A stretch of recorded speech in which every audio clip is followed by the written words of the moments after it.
Mahkum Mansi, İbrahim Niyazmuradov. Bilelikten meşhur aydınlar yerine getiriyor. Dinleyen din sanın.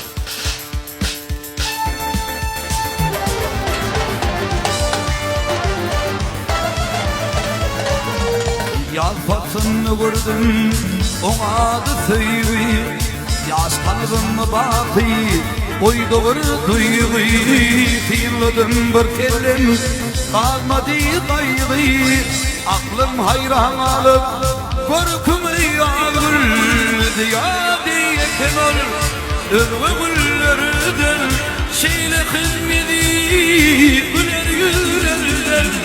Irgı dağullerden, ırgı kıyılardan. Reyhan vurdum kendim, durkumu yağmur.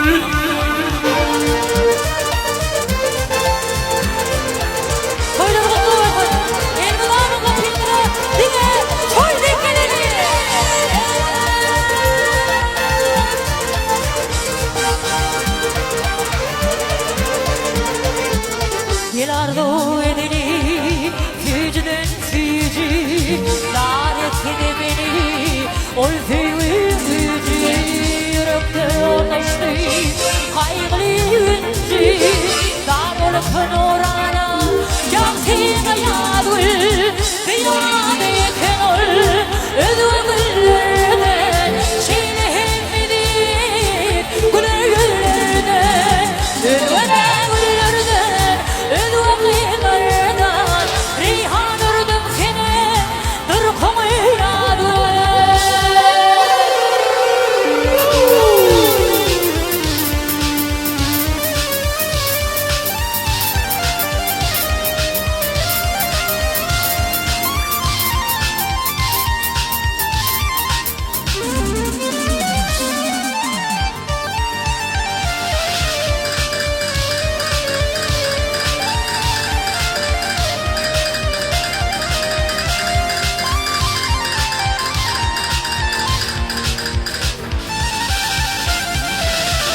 Sakir azayıp vatnımı yarı azayıp görkümü bir türlüm adı görmüşseler yanı yasığın mavin olup tüyü tahtına yadır yadi yekeler övgüllerden şeylehin idi güler yülerden övgüllerden Özgü kıyılardan reyhan vurdum kendim durkumu yağmur.